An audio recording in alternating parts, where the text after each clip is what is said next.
Hey guys, as you already know, we had this GoPro cam as our prize for month of March for our clients at DazMode store, and one guy we will be get it today. We'll have a draw afternoon as this first day of the month when we do that, and after that we'll announce next prize. But the purpose of this video, I actually bought GoPro first for myself and I like it so much, so I decided also to make it as a prize at the store. But I learned a few things. I didn't really research much, so for some of you might be obvious, but you might find certain things that I learned from my own GoPro interesting, hopefully. So I bought it mostly for my snorkeling trip. So what I got first is I got GoPro Black Edition first, then I also got LCD screen because I had some ideas that this will be useful. I also got this hand strap, and I hope that will do it for me for my snorkeling trip, because that was one of the most often activities in my vacation that we had in the beginning of the March.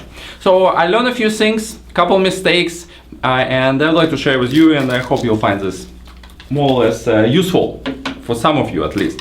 So first of all, the idea of buying the strap for using it as a snorkel didn't really pay off, because the position of the cam is quite awkward and you can't properly swim and film anything, so that didn't work out. The only good benefit of buying this strap was that the housing itself coming with the strap actually a bit better quality than what you get with the standard package. So you can see this, I don't know if you can really see it, but you can see it has very simple type of housing with a simple lock on the top, and with this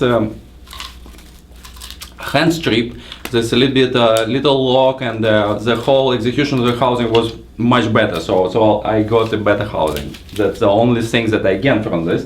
But realistically, after trying this and that, I finally ended up just using the housing that I had with my LCD screen. And you see this has this little lip on the bottom that actually used to put mounting for the GoPro if you use it on a dash cam and things like this. So it's just a mounting post on the bottom, but all I did, I just put a little strap so I can put it around my hand, and so it's helped me to maneuver underwater without too much trouble. At the same time, I can film and turn camera any way I want, because from the hand it was really awkward, so it didn't work out. Another idea that worked for me, I purchased a screen, because obviously, especially underwater, I didn't want to turn camera towards me and select whatever the mode I want, because if you can see that, let me see, if it's probably dead, so I can't even power up, which is not very cool. But anyway, so the little screen on the front, it's not that well visible, so when you look on it you can see, but again it's not convenient. It's better to look, like hold it like this, and it's much better and natural way to do so. So for that reason I bought this additional components, which is kind of snap-on part, cost you another $100 and bring quite a bit of the weight. Actually it's pretty heavy, so cam weighs almost nothing, but together you already see it's a little piece of electronics that weight quite a bit. So together you have this construction which just became almost I don't know, not twice but at least 1/3 thicker, and you have this screen on the end, and I hope that it will allow me to aim properly under the water and things like this, and it didn't really pay off. I'll explain you why. So basically what happened is, while I could see properly which type of shooting I have, so is it video or it's a cam, so it helped me enormously, so that definitely was a good thing. But under the water condition inside of the housing, underwater objects, even if you have like perfect light and shallow waters, is not that high contrast. So you kind of see bluish picture on your screen, but you can't really see actual what you exactly you're filming. And that brings me to the next point. So one of the biggest mistakes that I did in the first couple of days, and after that I figured out after reviewing my footage inside of the my room in the hotel, that you tend to aim a little bit up. So you think you point to the fish or whatever the object you want, but realistically, naturally, somehow I always point up. So I show you a little bit video. You can see that, you know, fish going like almost out of the frame. So after that, I forced myself to tilt cam a little bit lower, and that helped me out to get much better footage. And that will be actually another benefit of, thanks God, that I had this LCD screen, because if I will keep shooting without even knowing what's going on, and because usually you travel vacation light, so you don't have your computer with you and stuff like this, and definitely screen helped me to find a lot of mistakes and correct them during my vacation. So the best footage I got actually in the last few days, because that I already knew what I'm doing, and I get a lot of stuff filmed again, so I get a better result. And a couple other mistakes that, well, not mistakes, but just it's related to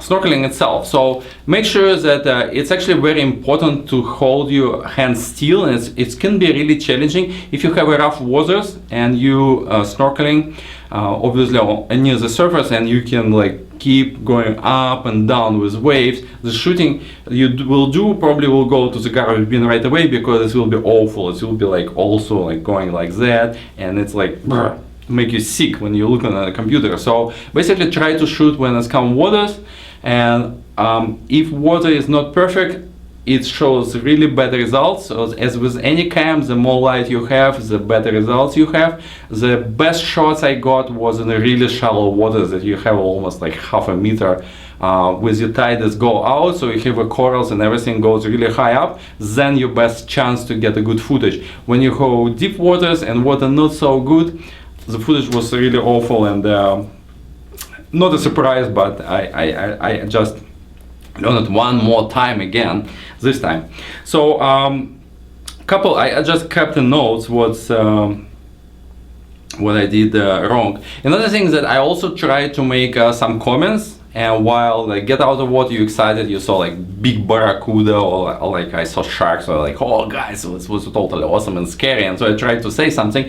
But when you have this waterproof housing, its muffled sounds pretty good. You damn can't really see anything. So if you're compelled to get out of the water and you really want to say something, make sure you don't speak your normal voice. So like shoot yourself, and then basically you need to go loud.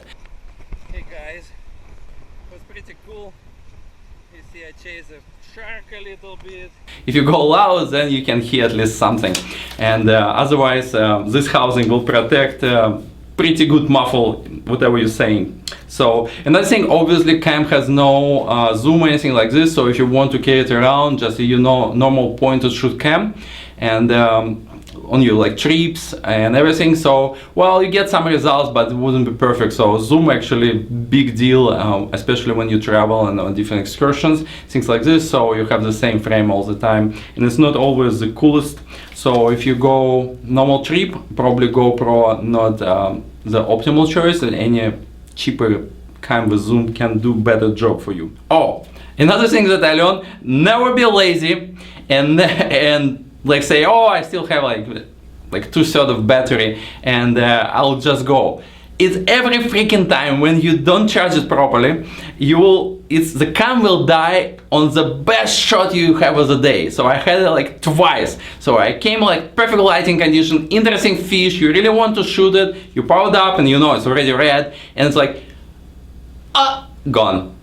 And nothing you can do because no battery left. So like that's definitely after that happened, I was charging methodically every damn night. Doesn't matter how much I use it, I just go to 100% regardless anything. Common sense, but you know, in real life it never works like this. Yeah, another thing that I also, well, it's typical probably mistake of like noobs. I tried to do a lot of like really close-up shots, but they didn't pay that well. It's cool kind of see close-ups, but like medium distance from the fish actually yielded the most interesting shots and everything like this. So like try to make variety, do close-ups and do medium and do long type of shots and see what you get. The more footage you get, the more chances you have interesting footage. I filmed almost 5 hours, so it was a lot of garbage, but it was a few quite cool shots that I did. And but overall, this was total blast for me. It's one of the best purchases I did maybe in the last 12 months.